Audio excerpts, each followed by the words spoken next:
Folks, I have the privilege of introducing a gentleman named David Bors. I've heard him twice at the South Hall Republican Club. Not the same thing twice, but a continuation of what we probably will hear today. And I think it's rather spellbinding. He's going to tell you something you don't want to hear, and when you hear it, you ain't going to like it. Our speaker is going to talk about the current threat of jihad in the United States. His presentation will address how this is being promoted by government as well as non-government organizations and some which are affiliated with mainstream religious groups. He will further explore the theological basis for Islamic immigration and the steps being followed to incrementally change the culture where Muslim immigrants are accepted. He will also address the influence of Saudi Arabia through its link to the Clinton advisor Huma Abedin and her family, and other issues by which public officials and local policies are being influenced by Saudi finances. David Bors has been in public service for over 45 years.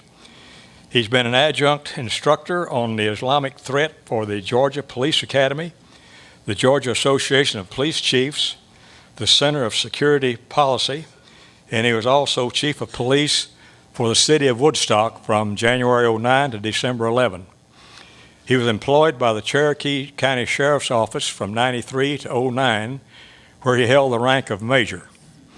He also served 23 years in the United States Army, retiring in the grade of Lieutenant Colonel Armor. And he also served in Vietnam with the 4th Infantry Division in the Central Highlands. He is a graduate of the Southern Police Institute at the University of Louisville and holds 2 Masters of Science degrees, one in Public Administration from Georgia College and State University, the other in Criminal Justice from Jacksonville State University. He is a former member of the adjunct faculty of criminal justice at Kennesaw State University and has previously taught at the Reinhardt and Georgia State Universities. He has given over 100 presentations to numerous veterans and law enforcement groups and various clubs, including the Retired FBI Agents Association of Atlanta. He also has a 16-hour training program about the threat of Islam for police organizations, which he has given throughout Georgia, Alabama, and Louisiana. Folks, let's give a resounding welcome to David Bors.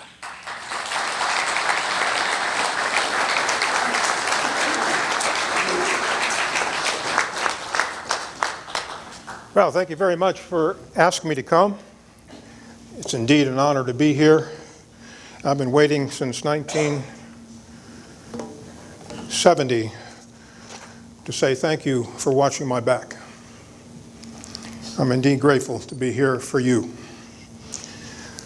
All right, we want to talk a little bit about the threat that's facing us. I'm sure most of you recognize this document.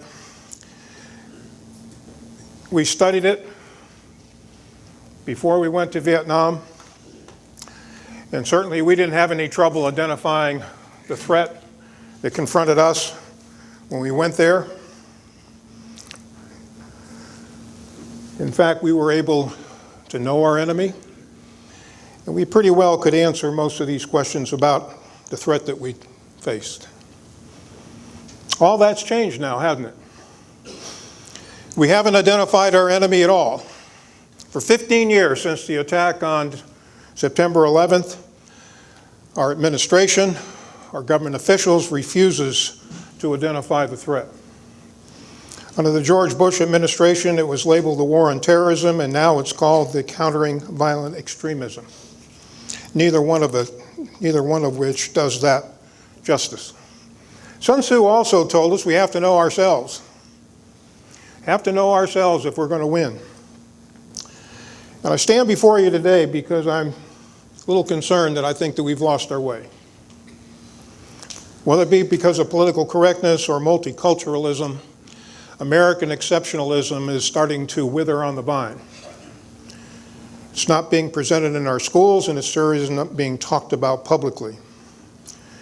So it takes courage to know what to fear. Plato told us this a long time ago. And we've got to stand up to it if we're going to win. I want to start off today by reviewing a couple of basic facts about the threat that we take. Muhammad got off to a slow start in 610 when he formed this religion known as Islam. And for the first 12 years, he was playing defense. It was a minority religion in Mecca. He was in a hostile city where the locals didn't want to have anything to do with him. So finally in 622, things changed. That's when he left Mecca for Medina. That's when he left a threatened city for a peaceful one. And that's when the gloves came off. That's when Muhammad started receiving verses, supposedly from his God, Allah, that allowed him to go on the offensive, and he did. And that was when the first jihad was committed, to overtake the Arabian Peninsula by force, by the sword, if you will.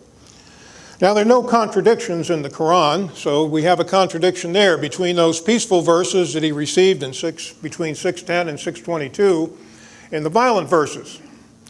So we've got to ask ourselves which take precedence, because there are no ambiguities in the Quran. Well, they have a doctrine called abrogation, meaning those verses received later make null and void those verses received earlier. So 622 became the first year on the Muslims' lunar calendar. That's how significant 622 is to the religion of Islam. Not 610, when it all started. It's 622, when the gloves came off. So what happened after Muhammad died? What happened? The second jihad. That's when his followers went forth and invaded the areas between Spain on the far left of the screen all the way through India in a matter of about 300 years. And right dead in the middle is Jerusalem.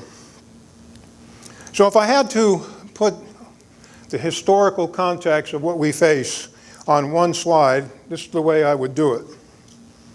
All the way up until 1683, they were on the march.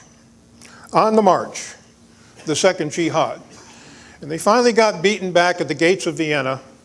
And for those of you who don't know, it was September 11th, 1683, when Muslim forces were finally beaten back at the gates of Vienna. Well, what did they do then? They went back to where they came from. They became cultural, secular. They did away with Sharia. Women came out from under the covering. They adopted European laws. And in fact, their leaders of Muslim countries became secular themselves. Many of them educated here in this country and in Western Europe. So we thought that things settled down until the caliphate was disbanded in 1924, and that led to what we're facing today, the revival of true Islam, started by the Muslim Brotherhood in 1928. So what are they trying to do? They're trying to take Islam back to this period right up here, to its golden age, what they consider the highlight of Islam, where true Islam was practiced. Now, we're not being told any of this. George W. Bush went out of his way to say Islam's a religion of peace, and of course that's been continued ever since. But unless you understand the theology of Islam, none of this will make sense to you. So very briefly today, I want to, with the time remaining, tell you what we're up against. They have a very simplistic view of how to organize the world. Either you're in the house of Islam, in other words, governed by Sharia, or you're in the house of war, the Dar el-Harb. The land has been a state of disobedience that has rejected the call to Islam. Indeed, they give us three choices: to convert, to submit, or die by conquest. So how do they view relationships between those who are not followers of Islam and those who are? Well, you can see by this quote from the Quran, the 60th chapter, verse 4, it's a state of enmity between us. Between us. And to continue on just a little bit, how are they supposed to treat Christians and Jews? Well, they have a couple of verses in the Quran that address that topic too. Do not take Christians as your friends. Let not the believers take for friends or helpers unbelievers rather than believers. When they talk about believers, they're talking about followers of Islam, Muslims. Do not take friends or helpers from the unbelievers. And then lastly, an example. So clearly the theology says don't take friends, treat them as your enemy. In fact, there are 12 verses in the Quran telling Muslims not to befriend non-Muslims, and there are 109 verses in the Quran that tell Muslims they must kill non-believers. So that's the theology, that's the background. So what do we face? What do we face? Well, first of all the attacks that we've experienced should make some sense to you right now. If you keep it in the theological context of what Islam is about, the attacks that we've had in San Bernardino and Orlando and other places make perfect sense. We face the third jihad. This is a reform movement, bringing it back to its basic fundamental beliefs of way back when Muhammad, just before he died, and with his immediate companions went forth and conquered the world then. So we're well familiar with the attacks.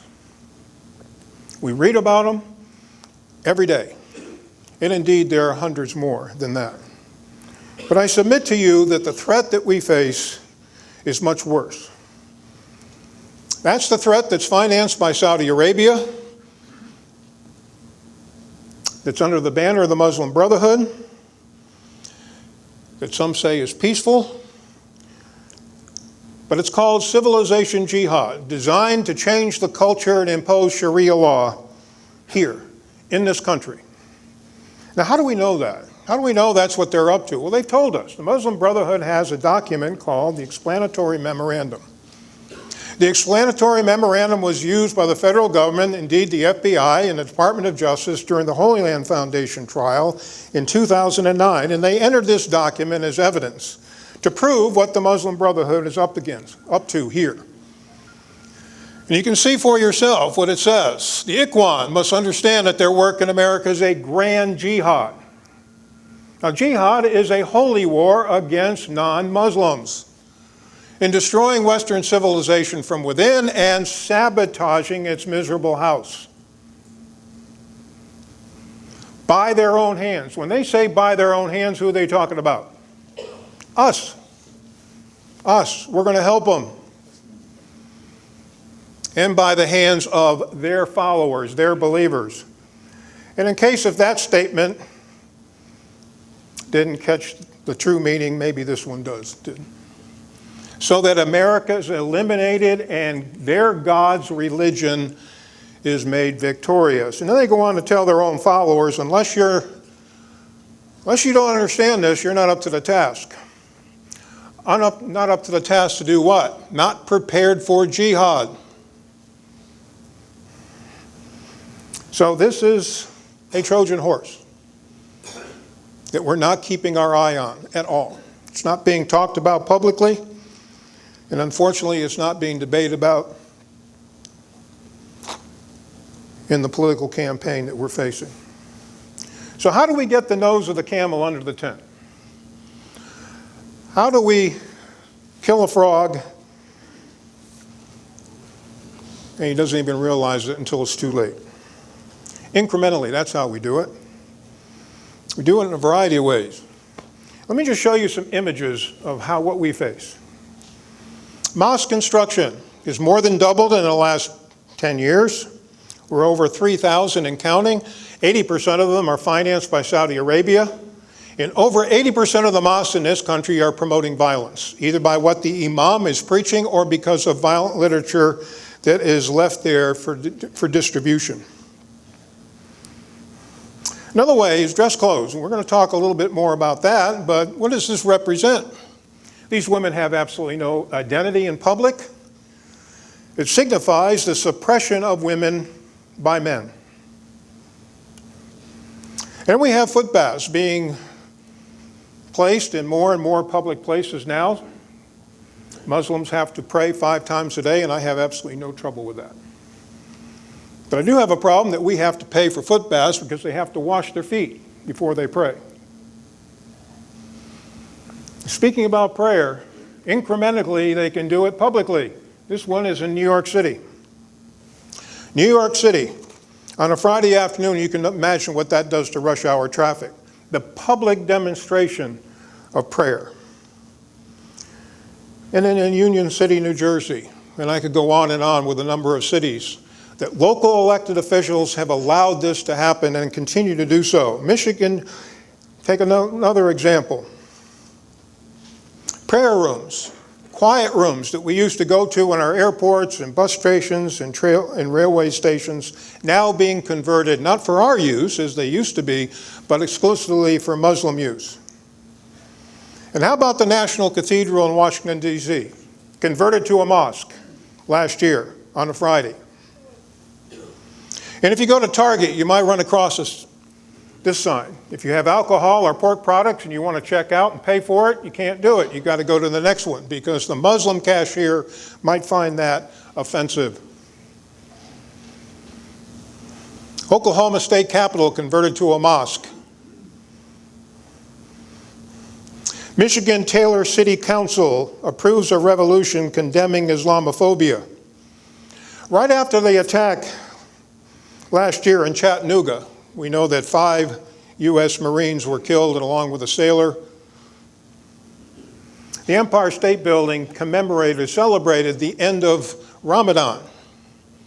Not commemorating the loss of life, but commemorating the end of Ramadan by bathing itself in green, the color of Islam. Then we go to Orlando International Airport. More foot baths, except these cost $250,000 for a reflection room. State-of-the-art foot baths. In our U.S. prisons, pork has been banned. University of Georgia has started to install foot baths. Sears agrees to remove infidel hats because they're considered offensive. Walmart removes offensive Halloween costumes. Minneapolis Mayor Betsy Hodges shows her solidarity. And the new U.S. postal stamp. The nose of the camel. University of Iowa promotes gender apartheid with separate prayer rooms for men and female students, Muslim students. Sesame Street promoting the hijab. North Kansas City, Missouri high school counselor Martha DeVeers wears the hijab or covering the veil every Monday to show her solidarity. Missouri approves jihad license plates. Houston, Texas, non-Muslim women asked to wear the hijab during an event called Know Your Muslim Neighbor. And then we have the impact on scouting. You can see the crescent. And Girl Scouting in New Jersey. Special mosque at John F. Kennedy Airport in New York.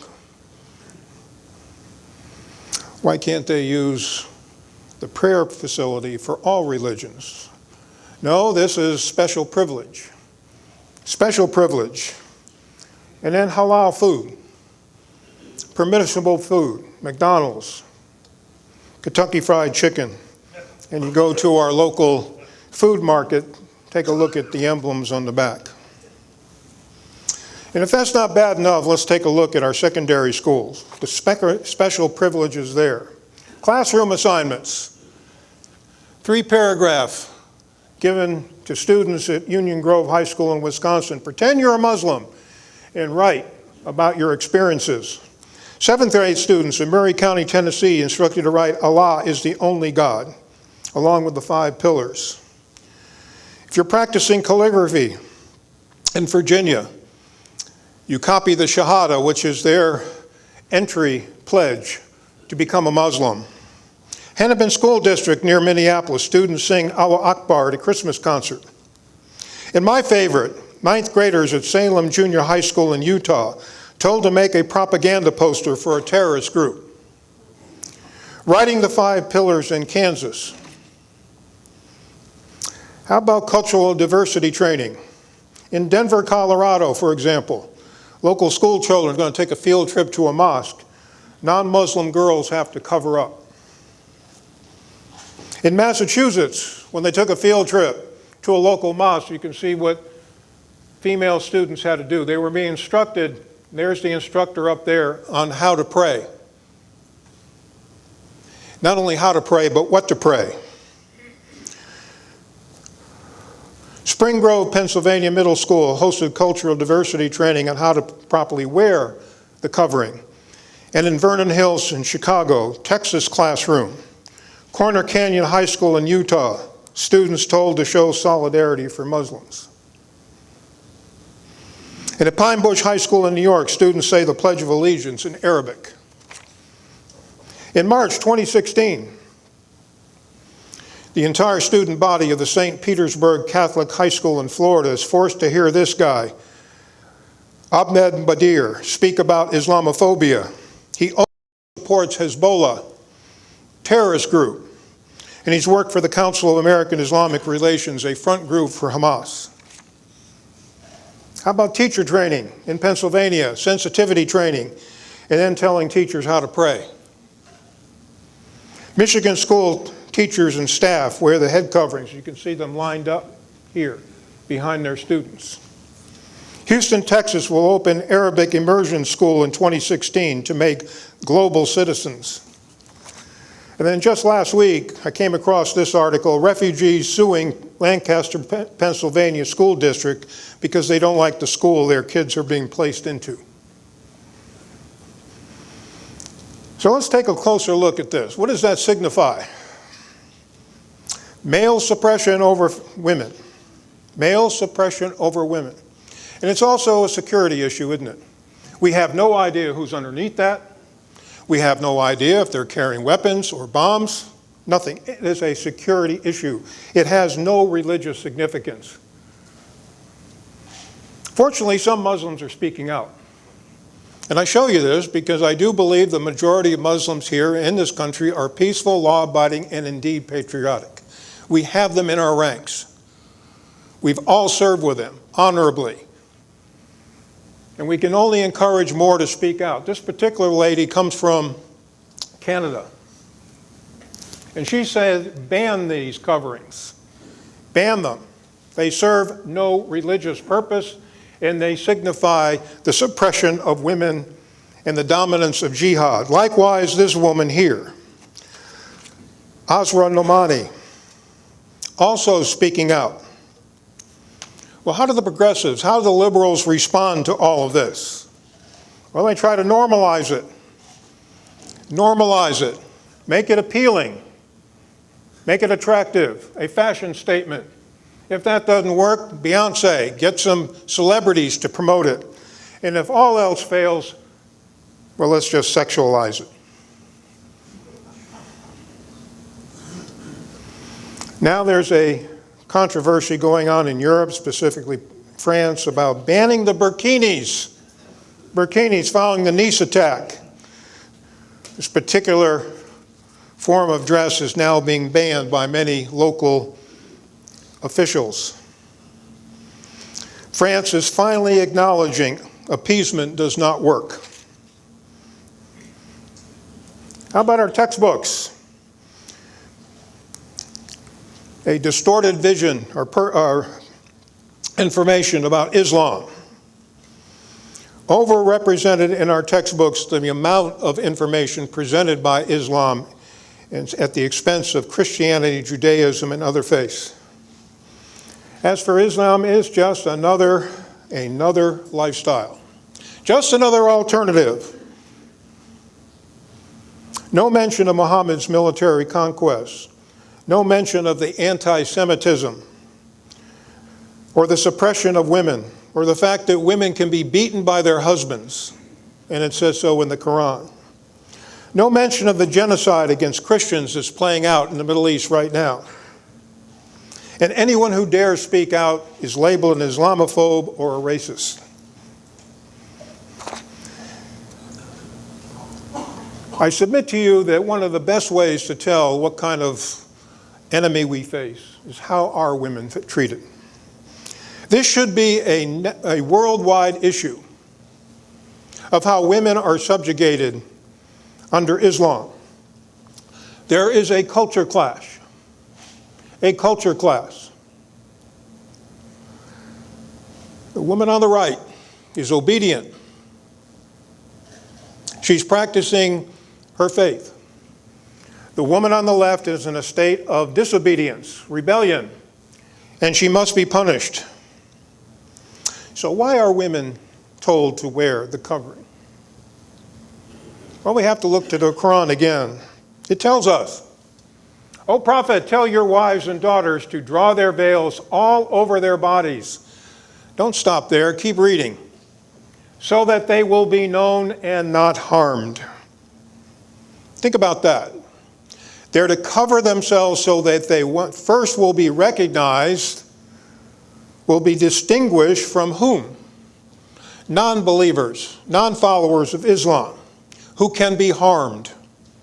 Harmed by who? Muslim men.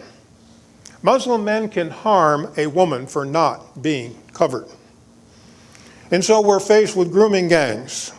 Sex gangs have been operating here in this country for over 10 years. This is an example of how Muslim men can harm women. Fortunately, many of them were taken off the street 2 years ago. But we have more examples. Let's take a look at Europe first. When we bring unaccompanied young Muslim men who can harm non-believing, non-Muslim women, what do we get? We get the rape attacks that occurred on New Year's Eve. But it's been going on for a long time. Many cities in Europe now have been plagued by sexual attacks. Sexual attacks. Well, now they're trying to put the genie back in the bottle by educating Muslim men. You can't do this here. Why were they accepted to begin with? Giving classes in Norway of how properly to treat women and to say women like this are not to be abused. In Sweden, we have Swedish women forming groping patrols to protect non-Muslim women from being sexually assaulted. But it continues. The examples continue. To the point that we now have public rape. You can see the woman standing right in the middle of this attack, and here she is over here being consoled by local law enforcement. The attacks. Yes, they can be harmed because they're not covered. And now we have European women coming out and saying, who's at fault? European women are at fault because they fail to recognize the change in culture. Many of you recognize Laura Logan from 60 Minutes. She, along with 80 other women, were publicly raped in Trafalgar Square in Egypt. And it goes on. They have a new sex game called Tarish. Tarish. And the rules are quite simple. A group of Muslim men isolate a lone Western woman who is amongst hundreds of people in a public place. They isolate her, and then they take their turns sexually assaulting and raping her, and when they're all done, then they rob her. So Tarish, a rape game. Here's the woman in the middle. Here's the woman being attacked, all in a public place. Poland telling its women to watch out, be careful. Eastern European countries are not being plagued by this problem. Even on the high seas in Sweden, local students took a cruise trip, and one of the female students was gang raped by 5 young Muslim men earlier this year. Now, I don't know if this sign is a play on words or not, but it might as well be welcoming rapists because the attacks continue. The attacks continue. And they are continuing against very young children. Very young children. But how about harming women here? Uber drivers, taxi drivers in New York City. Recently, the commissioner of police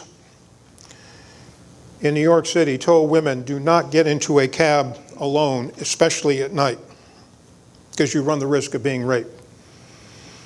Taxi cab drivers all over the country punishing non-Muslim women through sexual assaults. Michigan State University, New Haven, Connecticut, University of Florida, Dallas, Texas, Philadelphia, St. Paul. So what's the inspiration for all this? Is there a theological basis for this? Well, there is. Remember, we're in the house of war. House of war. So non-Muslim women are considered the spoils of war. The spoils of war. And there's the doctrine. The Quran allows a Muslim man to have 4 Muslim wives, plus what his right hand, his public hand, can possess. As many slaves, women, as possible. So the inspiration. Another example of public violence, this time in Philadelphia, when local ISIS gang members attacked couples just out for a night at a steakhouse. Public violence. And how about in the suburbs? 3 days of suburban attacks up in Minnesota, just a quiet suburb. We had up to 20 Somali refugees attacking a suburban. And how about closer to home in Lawrenceville? How many did you know that on May 31st, a burqa-clad Somali refugee attacked one of your neighbors? And I had the privilege of meeting her last week when she told about the horrific attack that she underwent. And then how about at Twin Falls, Idaho? A rural area under attack by young refugees attacking a 5-year-old special needs girl.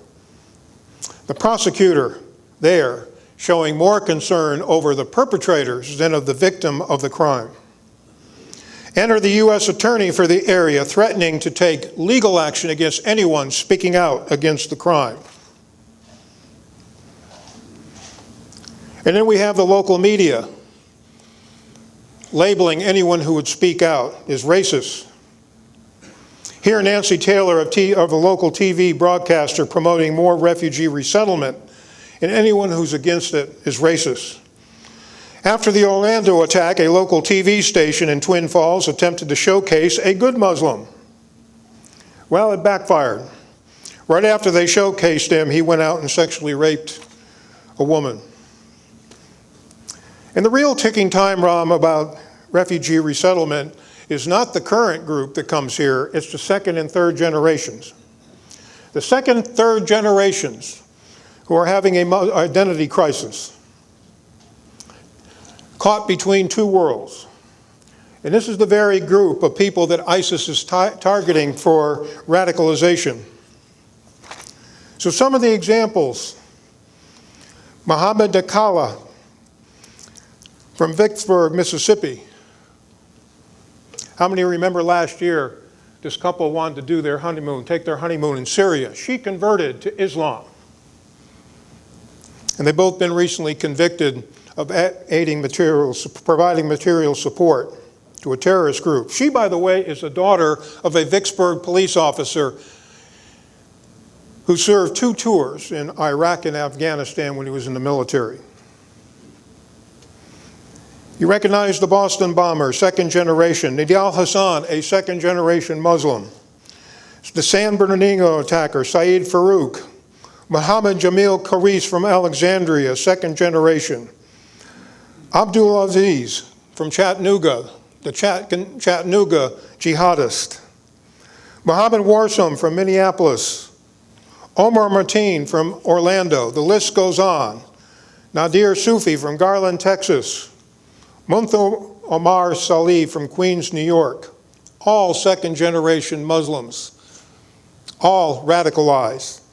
And this young lady here from Hoover, Alabama.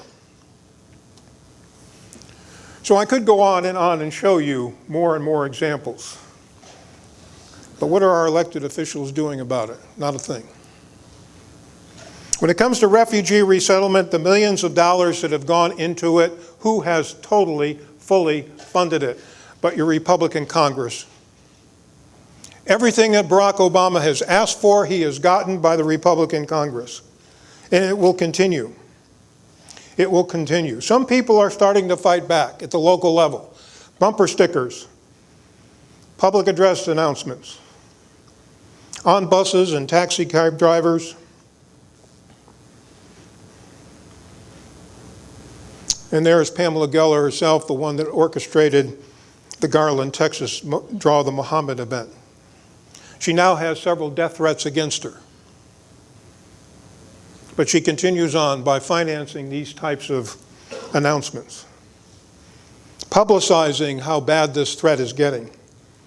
And of course, always, always running the risk of being labeled. So before I end, just a word of caution. Everything I've said today will start wearing off as soon as you leave. Hit the golf course, the tennis courts, or whatever you have up you're going to do this afternoon. Certainly the media remains silent about it. Everything that I've told you and a lot more, believe me, should be front page news. And it's being swept under the rug because we don't want to be offensive to Muslims. So if you're interested, take down those two websites. You will be able to get all the information you need. And I'll give it to Pat so he can get it out to you, publicize it. For those of you who are students of history, you know we've been here before. Well, all it takes is a very small, highly dedicated, highly organized group before the masses who remain silent pay the price. And we saw it in World War II. We saw it in China, in Japan, Russia, and now we're going to see it again if we're not careful. It's not going to affect us as much as it's going to affect your children and your grandchildren, because this is what they're facing. So we're told Islam is a religion of peace and it must be treated under the First Amendment as so. In fact, there is no difference between them. Let me leave you something to think about. Everything I'm going to show you on the screen right now is a part of Sharia law, Islamic law. It's authorized by Islamic law, and yet it violates U.S. law. Everything on that screen is not protected by the First Amendment, and yet we're told Islam is a religion of peace.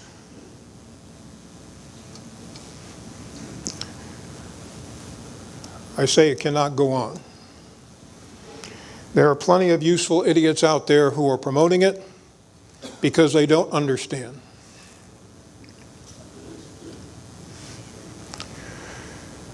So that's what is protected. The 5 pillars of Islam, I submit, is protected because these are the religious practices.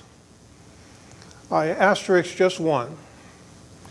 There's zakat. They have to give 2.5% every year to 8 categories, one of which is to freedom fighters, and that is a violation of U.S. law. Everything else, those are religious practices, and those are shielded by the First Amendment. Everything else is on the table. So some things we can do. We've got a couple of bills before our current Congress to label the Muslim Brotherhood a terrorist group. There's a new bill that just came out. This prevents the use of any foreign money by a government outside the United States for purposes of promoting their religion when our religion is banned in their countries. Watch out for this. These local elected officials will do anything for money and for votes, and we don't need any more appeasement. We saw how that played out in England. It does not work. Take a look at your grandchildren's local textbooks and watch for the blending of Christianity and Islam under Chrislam. It's coming to a church near you. So in closing, as I said, it takes courage to know what to fear. So I thank you very much for the honor and privilege to be before you, and I salute all of you. Thank you very much.